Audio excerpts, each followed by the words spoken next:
Assalamualaikum warahmatullahi wabarakatuh. Sampurasun palawargi sadayana anu micinta kana acara dongeng Sunda. Alhamdulillahirabbil alamin. Ayeuna tiasa ditepangkeun swanten sareng Mang deui nya palawargi sareng Mang Ida ieu teh ya. Kumaha kabarna sararehat? Masih kene lancar saumna? Mudah-mudahannya sing aya dina kalancaran saumna, mudah-mudahan saum urang sing ditampi ku Nu Maha Kawasa Allah Azza wa Jalla. Atuh palawargi emang nyungkeun dihapunten ayeuna nembe midangkeun deui dongeng. Jalaran emang teh kamari kahiji kantos namru heula katemak heula samingon painten ngaringkuk. Nu kaduana emang teu tiasa midangkeun dongeng teh nyaeta ku kasibukan emang rada karep pisan kamari mah duh. Hapunten pisan ka palawarginya. Tos lami pisan ya emang aya dua sasihan painten nya. Keun urang keureueuh deui ayeuna ya. Urang sakedik-sakedik mudah-mudahan ti ayeuna kapayuna mah emang tiasa midangkeun deui dongeng secara rutin.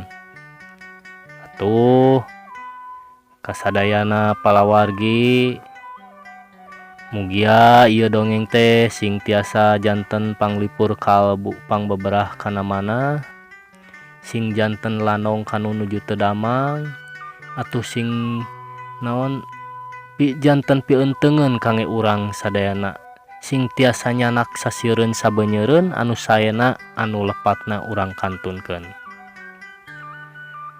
Carios anu nuju di pedar ku emang teh nyaeta hanca anu nuju di pedar ku emang teh nyaeta carios Si Buntung Jago Tutugan karanganna Bapak S. Sukandar anu disalin deui nyaeta ku Bun Bunyamin.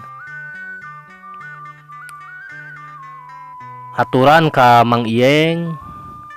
Hapunten Mang Iyeng ya, neme ieu deui emang. Neme midang deui. Sareng ka Mama di Soreang tah di Cimanintin, ka Mang Aep oge hapunten. Kasadayana wae nya anu saratia manco kana acara dongeng ieu.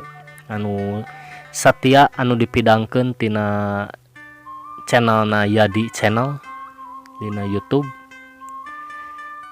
Mudah-mudahan ieu channel teh sing aya dina kamanjengan sareng deui sing tiasa naon ngalangkungan ieu channel janten wadah nyaeta pikeun naonnya nyalurkeun atanapi ngaieukeun seni-seni Sunda kitunya. Di antawisna anu pokona nyaeta dongeng Sunda. Mugia sing janten wadah dina ieu channel. Mangga tuh supados teu nyangkolong teuing kana waktos. Kumaha saterasna lalampahan Si Buntung Jago Tutugan teh. Marasih emut keneh kitu. Hanca anu kakantun teh. Manggetos rada ieu teh. Mohonnya kan urang teraskeun we ya. Ti payun teh hanca teh nyaeta dugi ka pamajid di Raponan nya nuju di Raponan ku Bahwi Kalpa sareng ku Karna sa anak buahna. Pamajid bade di ieu pisan di ku Bahwi Kalpa sareng ku Karna bade di Alapati. Namun aya anu nulungan, saha tah anu nulunganna? Mangga wae urang ieu keun nya ayeuna urang padar deui saha anu nulungan Pamajid tina kakajamana Bahwi Kalpa jeung Karna teh.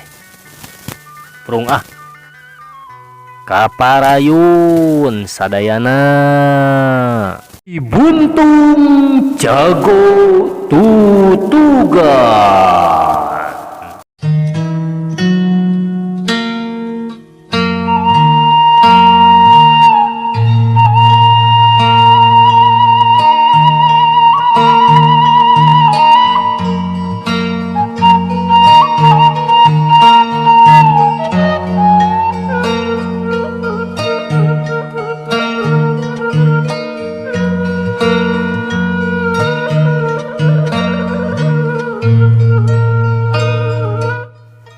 Anca anu katuna teh dugika meh bareng jeung ting kolebatna bedog-bedog Bahwi Kalpa katut Karna anu rek ngacak-ngacak tongong Pamajid. Sakilat aya nu ngolebat nyampeuk tanpa jirim, nyaho-nyaho. Tang. Ayo. Bahwi Kalpa jeung Karna ujug-ujug pating koceak sarta teu anta parah deui belenyang bae duanana lalumpatan muru ka jalan gede.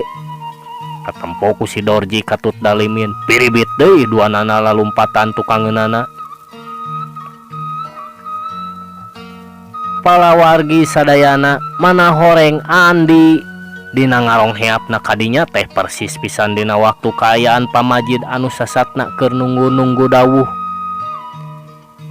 Atuh Andi sanggeusna ngahanca bedog-bedogna Bahwi Kalpa katut Karna, saterusna ngahanca badan-badan anu antukna Bahwi Kalpa jeung Karna ting koceak sarta terus lalumpatan. Lantaran duanana oge geus teu untupan deui pikeun neruskeun patelakna. Andi,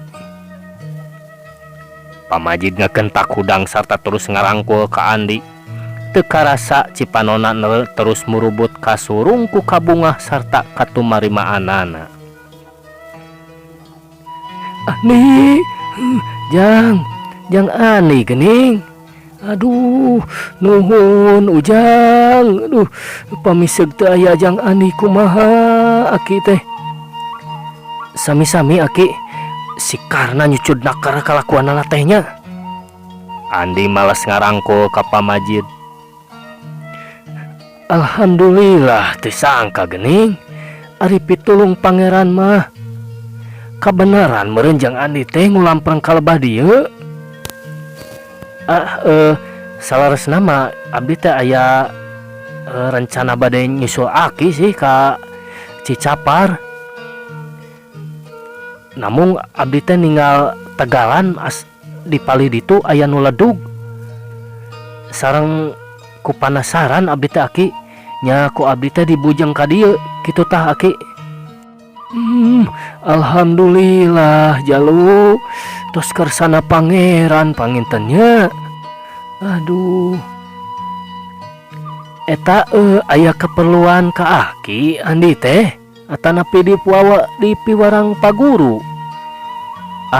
Karep abdi we aki hoyong penak sareng salira.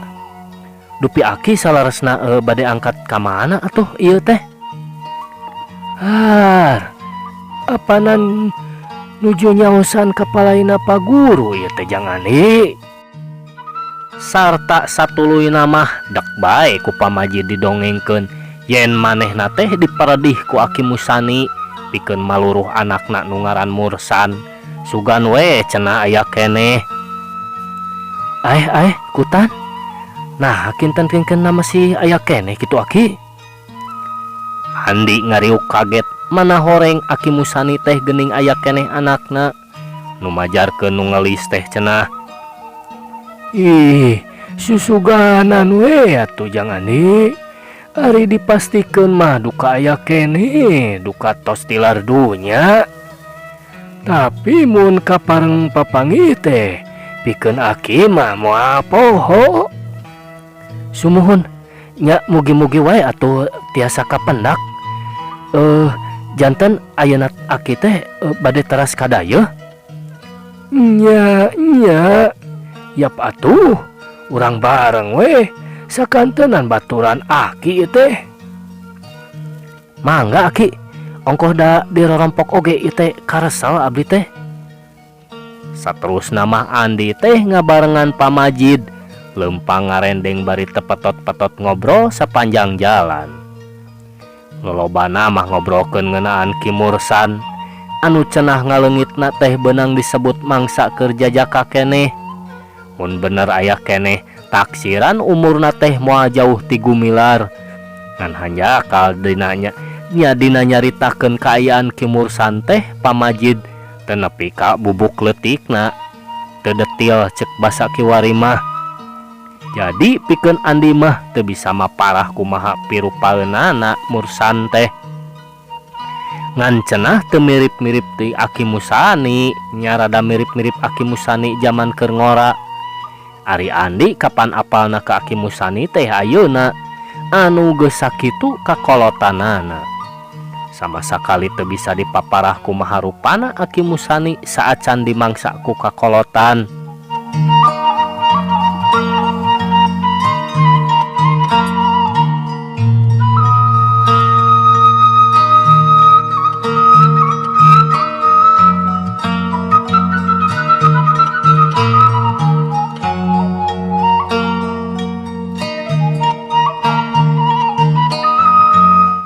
Palawargi sadayana aya kana 3 poena Pa Majid jeung Andi ngulibak di dayeuh teh. Tempo-tempo mondok moek di imahna kawawuhan gumilar. Nyaeta salah saurang langgananana anu sok pesen oncom, bako atawa areng. Nganya eta Mursan teh lebeng teu kapanggih kalangkang-kalangkangna acan. Puguh neangan jalma anu teu puguh laratanana. Ieu mah sasatnangan ukur ditempoan sugan we jalma-jalma anu pagaliwota teh diantarana aya Mursan anu kumaranehanana keur dipaluru.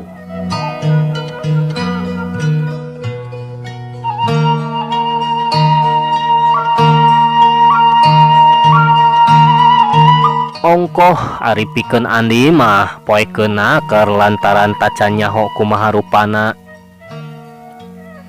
Kaopat poena bring neruskeun lumakuna kaleles kuncung-kuncung anu diburu teh ka pasar. Lantaran didinya sasatna panonoban jalma ti mana-mana. Duanana ngajarengjeun narangtung di lawang pasar pikeun neungetan nu lalar liwat kaluar asup ka jero pasar. Geus rada beurang baralik ka Cipancar, Pa Majid teh dibawa ngendong di imah Ki Sahudi.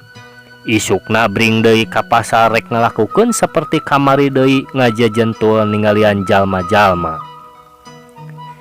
Bari Andi mah rarat reret nempoan sieun panggih jeung Husen katut pacalang-pacalangna nyaeta Ki Badra jeung Pajagra. Pokona mah mun kabeneran tembong rek disingkahan we supaya ulah aya kajadian riributan. Da geus puguh boh Ki Badra boh Pajagra katut Ki Jalal piraku teu ngabogaan rasa panasaran. Ngan alusna anu dipikapaur teh kabeneranana teu panggih, kawasna bae keur teu parurun kaluar ti imah, kitu panyangkana Andi mah. Anu padahal dina mangsa-mangsa ieu teh Husen geus taya deui dileles. Manehna nuturkeun Pajagra ka Ngontong Nagara Tengah. Ongkoh deui ti saprak pepegatan jeung Nyi Euis ku bapana geus tara ieuh diopenan. Bosen dileles, piur Andi jeung Pa Majid teh ka Kadungora ngadon mondok moek di Madtasim. Di dieu meunang 4 poe, geus karuhan teu ngadatangkeun hasil mah bring bae baralik ka Cipancar sarta isukna terus katambak baya pikeun nepungan Aki Musani. Rek bebeja heula bisi arep-arepeun yen maluruh Mursan teh can diparengkeun hasil.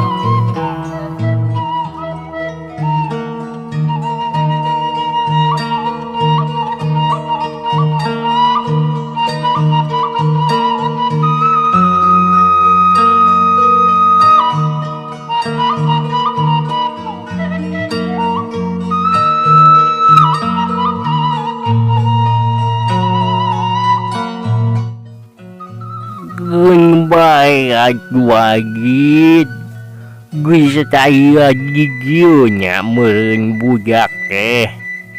Aduh lamun ieu aya gigieunya meureun melesat ka jauhnya atawa memang balik deui ka Cirebon.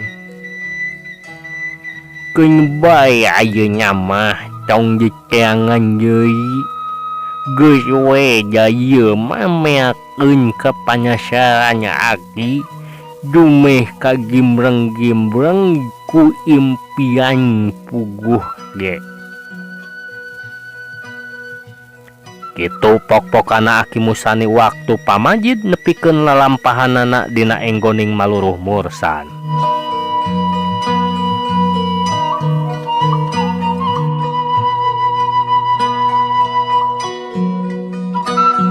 Ditambak baya menang 2 poe bring deui arindit ka Cipancar.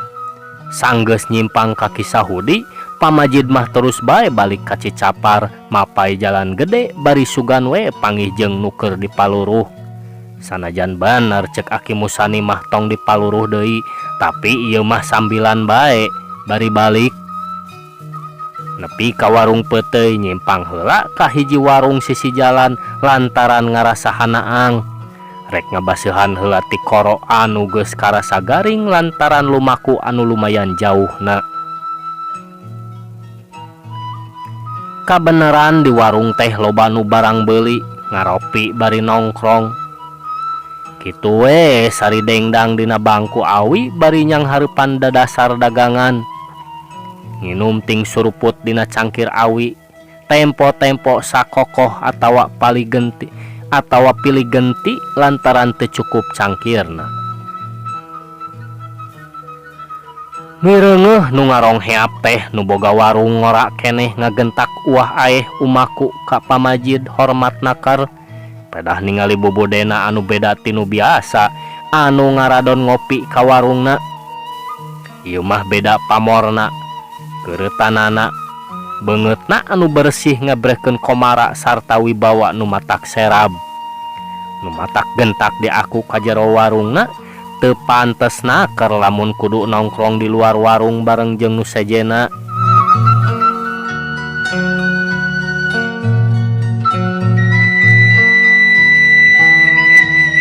Ai kasepuhan mangga di dieu atuh Pak, linggihna dilebet yeuh. Nu boga warung teh bari dongdong nya bari dodongkoan nembongkeun panghormatan. Sawios Ujang, di dieu we Aki mah tuh.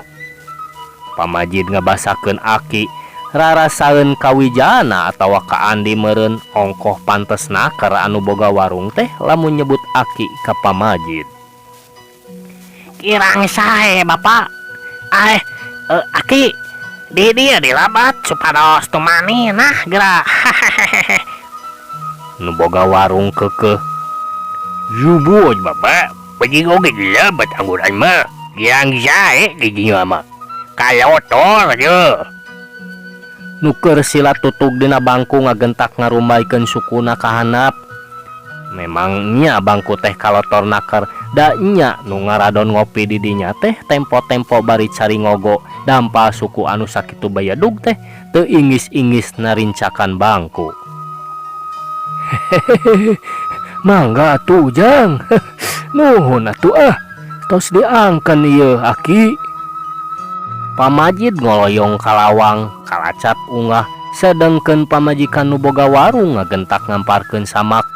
Kojeng kang ngarawel cangkir seng tina pago. Curulung di eusian cai enteh. Herang-herang oge sidik make enteh. Da ari teko nu dihareup mah pantesna di entehanana teh ngan sakali we barang mimiti. Kadituna mah curulung-curulung bae ditimpah ku cai asak geus teu ngurus di entehan deui.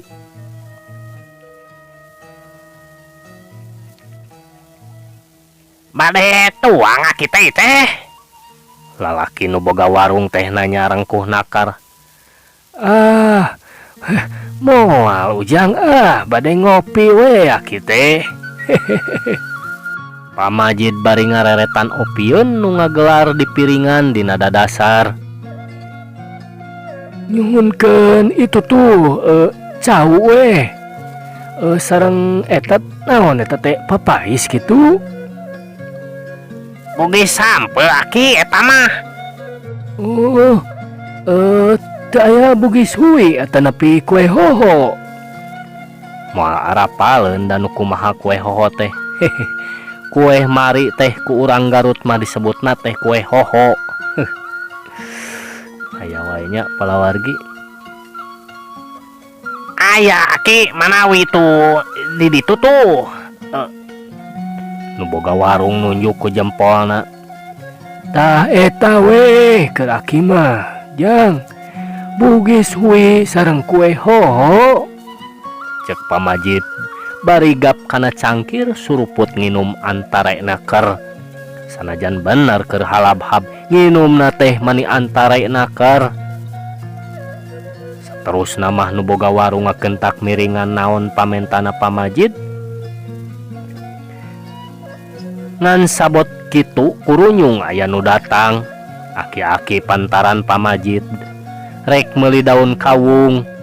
Milihna teh meninguk kaya teu sirikna dicabakan hiji-hiji. Dialak ilik didundak dengdek. Nah dasar ae daun kawung nama aki atuh rarubak. Nu boga warung nyalengkeung bangun nu ngarasa kesal. Anja rubaknya mau jing. Ngan menyik kadadep jiga bah bir jele. Cek si aki bari tetep milih can aya nu didudut lantaran kabeh oge sarua karanal. Sami aki sanajan sadayana oge kitu puguh nuju arawon ayeuna mah daun kawung teh. Nya we daun kawung aya seperti zaman maneh mah. Ya zaman bapa maneh mah alalus aja baharipis baheula mah. Barodas daun kawung ti mana cenah oding harita teh. Pokna bari maut daun kawung 5 lamar. Tileles aki. Kayaknya bener tileles. Mungkin salama anu sok ngirimnya teh anu lawing ceulinya teh anya. Cek si aki bari song mikeun duit. Puguh we tumerapna pikeun pamajid mah lain deui rewasna ngadenge si aki nyebut nu rawing ceulina teh. Kapan mursan teh daun ceulina rawing sabelah urut dicakar monyet. Ku kituna gentak bae si aki teh anu ngaranna mah Aki Ehon. Ku pamajid teh dicalukan sina asup ka jero. Sanes bapak uning kitu kajalmi anu cepilna rawing sabelah teh leres urang leles. Pamajid jol-jol jepak bae nanya dicepak pahangkeun. Terang leresnya mah henteu nyun. Mung ari kilelesnya malas magi ka unggul-yok ngancuran daun kawung kaki eman ye. Jenat naramanya ye Ki Oding. Aki Ehon ngareret ka Ki Oding. Uning kitu bumina sun. Kinten-kintena aya keneh kitu ayeuna. Pamajid nanya deui sedeng hatena geus mimiti deg-degan. Duka aduh kulan. Duka aya kege duka tos teu aya jados lami tangintunan deui daun kawung. Aduh buminya oge luput tetang margi tepangnya oge jijieu we saliwat-saliwat aki teh. Duka ieu Ki Oding cobi taroskeun. Sami we abdi oge teu tarang aki. Ongko harita teh abdi nuju alit pisan neng. Mung no emote laras cepilna rawing sabelah. Oding na malang mairan. Dupi jenenganana uning kitu. Luput nyun kekerang aki mah. Cek Aki Ehon memang bener teu apaleun. Sami deui abdi oge teu tarang. Dah, upami masih aya keneh pun bapa mah tangtos tiasa masihan katerangannya. Sanes aya perkawis naon kitu aki. Oding terus nanyakeun lantaran manehna lain deui ngarasa kagetna. Naon maksudna sarta urang mana jalma ieu? Nya jalma ieu jalma teh. Tapi ari rong heapna mah ti palebah jalan anu kaleles.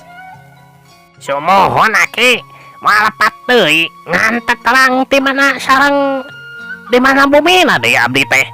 Da mung uningaeun nya anu uningaeun teh namung almarhum pumbapa da eta malanganana. Pak Eman kitu jenengan tuang Rama teh. Pamajid ngayakinkeun lantaran tadi kadenge pok-pokan Aki Ehon nyebut-nyebut ngaran Eman. Sumohon laras aki, Pak Eman jenengan aslinya mah, tapi sok aya oge nu nyebat Emad.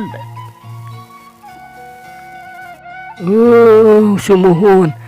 Tapi punten ya Ujang, manawi aya deui ciri eta jalmi teh Ujang anu dimaksad teh nah angguanana kitu atanapi naon bae anu sakinten tiasa didamel ciri. Pamajid terus nyalasar sugan we atuh menang keterangan nu leuwih jelas. Teu aya nya, naon atunya? Keke aya ketang anjeunna teh sok nganggo lalepan perak, matana batu pirus, meuni bolotot teh. Oding gancang nerangkeun kakara inget ayeuna mah. Iya Oding, bener Oding. Aki gerak inget dia. Manehnya jok make batu alinya. Bener, aki oge kabita saja alus nakar batu alinya teh Odingnya. Cek Aki Ehon mairan. Kumaha gurat-guratna teh Bapak? Pamajid ayeuna mah rada nyewot nanyana lantaran hatena geus yakin yen eta jalma anu sok nganteuran daun kawung teh tangtu Mursan anakna Aki Musani. Guratnya menyeka gurat emasun menyisaena kerah duh aki oge menyikabita harita teh. Laras? Las Jun moal lepat deui masih emut kenye. Nuhun atuh Bapak, nuhun Jang Oding. Nuhun. Permios we atuh. Aki teh bade ngabujeng deui ka leles we. Cek Pamajid bari sok nenden duit saketip dina samak. Ting sabarahaeun ngopi nama. Piraning bugis hui 2, cau hiji jeung kue hoho. Tekungsi ngadaguan pamulangan heula sanggeus pamitan nu ngadua kalian, jurut bae manehna turun sarta terus lempang balik deui ka jalan urut tadi. Pikirna geus buleud yen Mursan teh tangtu aya di daerah leles. Tapi teuing aya keneh atawa geus sah tidunya lantaran cenah geus tara ka tembong deui nganteuran daun kawung ka warung peuteuy. Ngan sanajan kitu tetep kumanehna deuk dipaluluh lantaran ahli-ahlina anak pamajikanana geus tangtu aya di leles. Tuh Aki Ehon katut ke Oding ngan bati olohok nepi ka duit dina samak oge teu kapalire. Atuh anu keur dariuk dina bangku kabeh oge taya anu teu timpolohok bari panon-panonna mencrong ka Pamajid nu geus ngagedig deui kaleleskeun.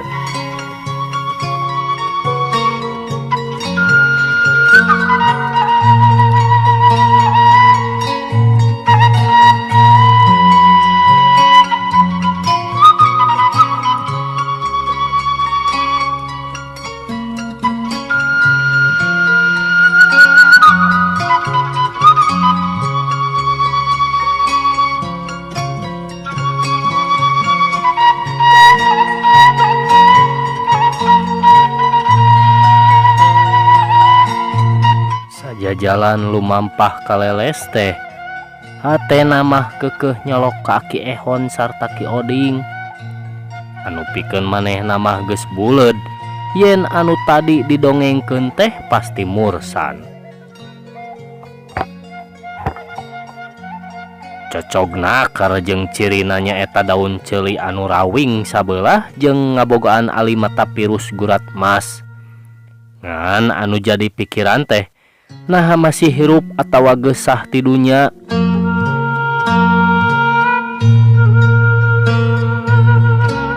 Lantaran ngaranna mah teu dikanyahokeun, ukur pakasabana dagang daun kawung sarta urang leles weh cenah. Tapi sanajan kitu pikeun pamajid mah jojol gede hate bae.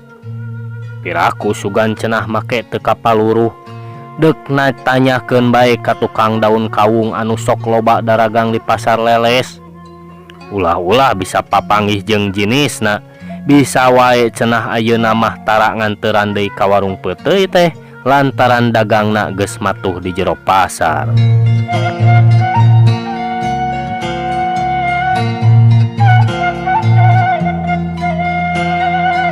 Mikir kadinya geus teu nolih deui kacape, pamajid teh ngagancangan leumpangna rek muru pasar. Bakuna mah sieun kaburu pasar bubar, atuh cenah lamun teu langsung kapanggih rek terus we didagoan di leles, geus moal neangan deui ka mana-manana. Atuh pikeun ngararab mah moal ieuh bingung, rek diimah kisah hudi we. Oge ka Aki Musani mah hal ieu teh moal waka dibejakeun. Nyaho-nyaho geus diiringkeun weh mursan teh dibawa ka Tambak Baya. Beu bisa kumaha heunteng bungahna nu jadi guru, bisa panggih deui jeung nu jadi anak, sasat baheula teh mun barang mah geus dilapurkeun.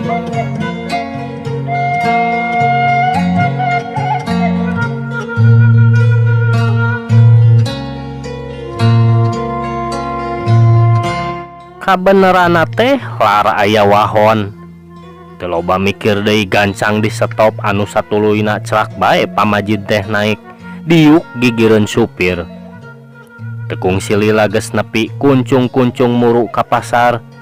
Kabenerana can bualubaran, anu daragang masih rempeg, atuh tukang daun kawung masih ngaleuyah ngahiji papada baturna. Heug direretan hiji-hiji siga nu deuk balanja daun kawung. Ngan tetel anu diteangan teh eueuh, sedang tukang daun kawung reang nawar-nawarkeun lantaran disangkana pamajid teh anu rek balanja.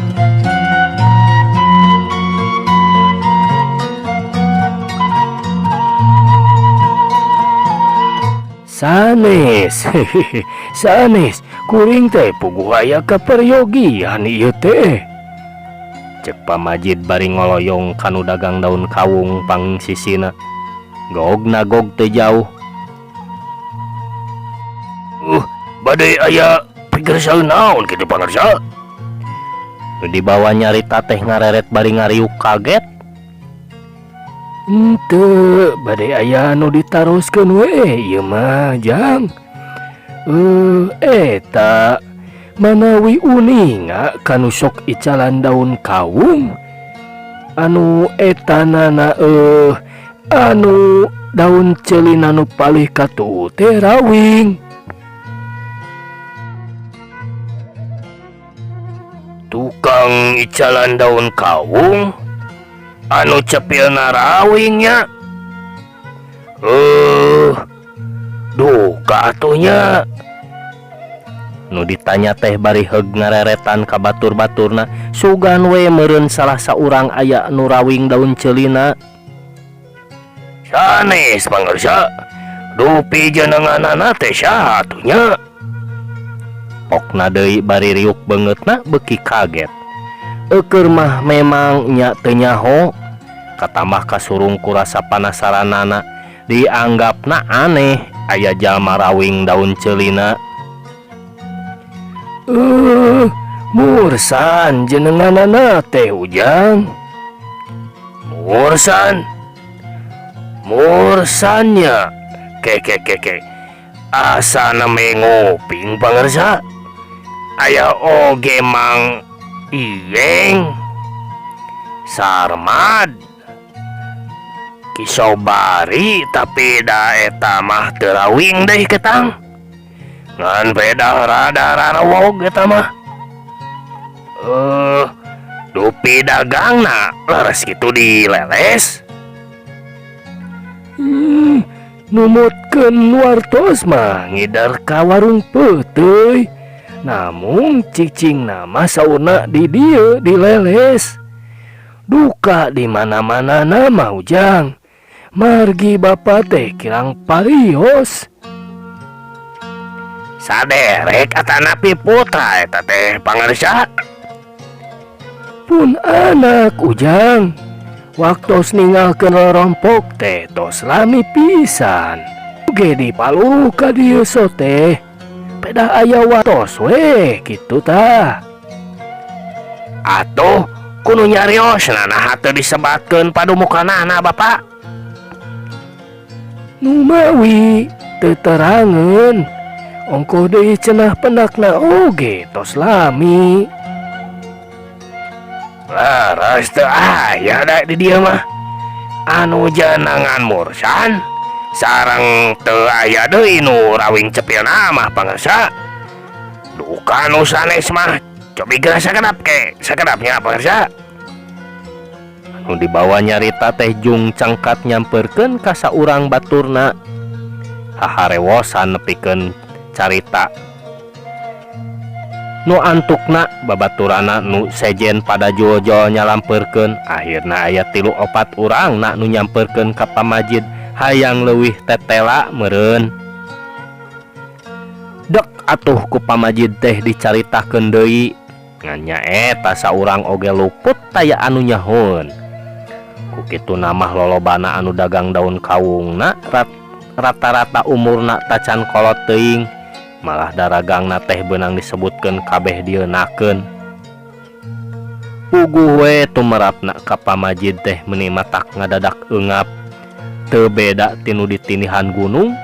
Bakuna mah tadina geus ngarasa pasti yen mursan teh bakal kapanggih. Ari akhirna tetep bae poek taya kelemengna. Rek ditanyakeun deui ka warung peuteuy, puguh geus kitu buktina mere kateranganana teh ngabuntut bangkong. Cacakan lamun bapana Ki Oding aya keneh mah tangtu bakal menang keterangan anu leuwih jelas.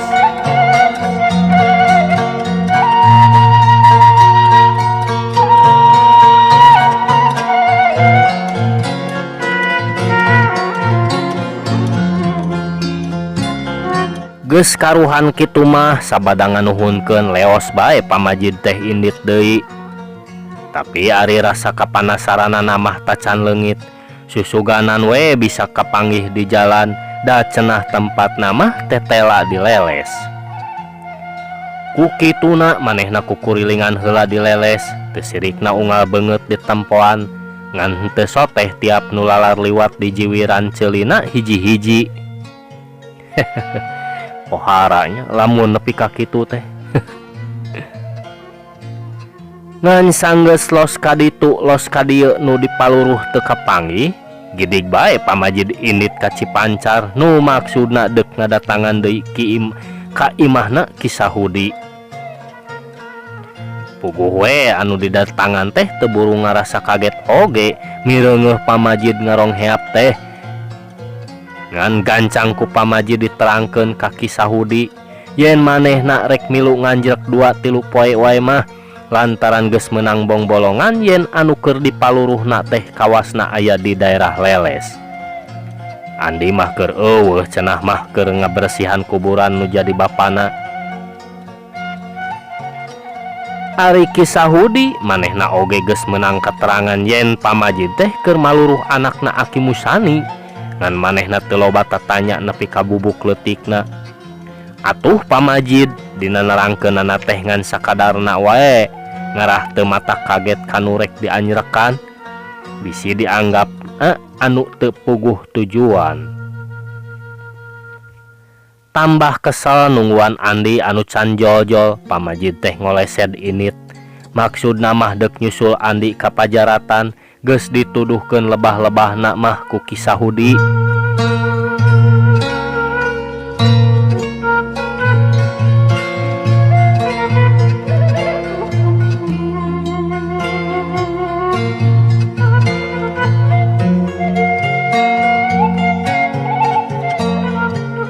Ari Andi nya moal tereh-tereh balik Bener ari ngabersihan pajaratan mah geus beres. Jujuku tanah anu sakitu ngajajembrung teh ayeuna mah geus bersih. Nganya kitu manehna teh kalah ka terus cindaluk nyang hareupan taneuh kuburan nu ayeuna mah geus teu tembong muncugugna. Ngan anu tetep terobah teh tetanggerna lantaran ti heula teh geus diganti ku Kisahudi ku batu anu cukup gedena. Atuh pelak samoja nu bareto ditancapkeun lebah siraheunana ayeuna geus ngarangkadak sarta dauna gomplok jadi iuh-iuh taneuh kuburan. Bari teu patot-patot muragkeun kembangna anu mayak pak bodas.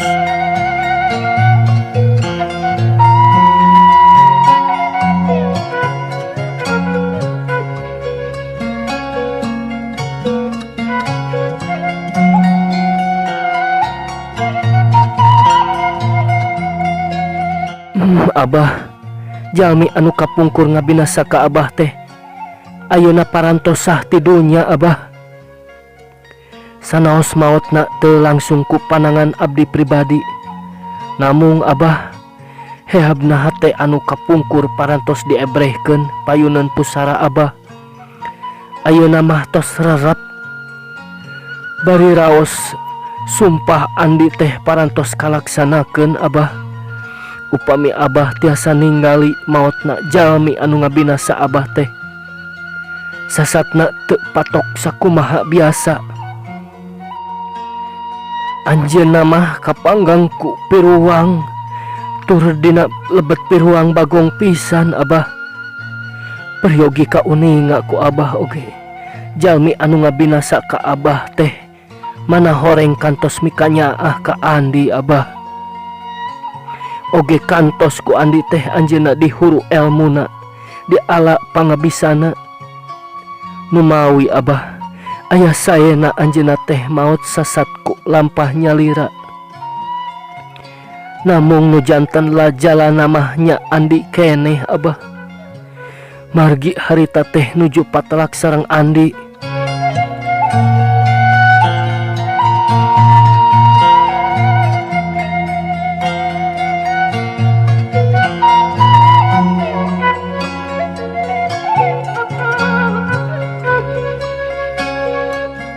Palawargi sadayana Andi sajeroning ceneluk nyang hareupan taneuh kuburan teh hatena mah teureun-eureun nyambat-nyambat ka jeunatna bapana. Sedeng cipanona terus murubut marengan gerentesna hate.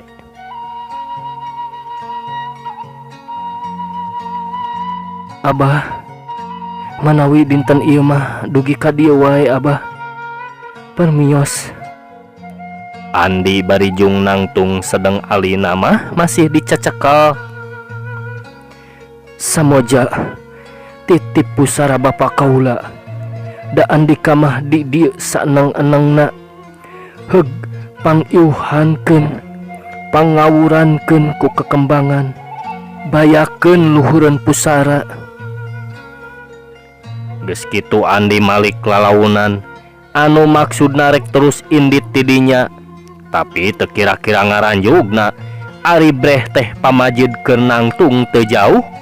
Sing horeng ti keur waktu Andi sasambat oge pamajid teh geus aya tukangeunana nempokeun anu keur nyuuh sumegruk. Geuning Aki.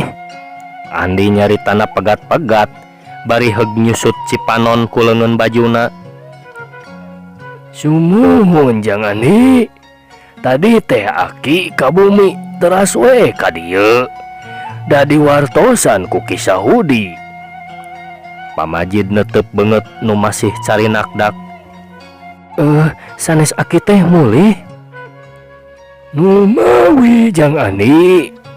Aya kaperyogian anu ngadadak Aki teh.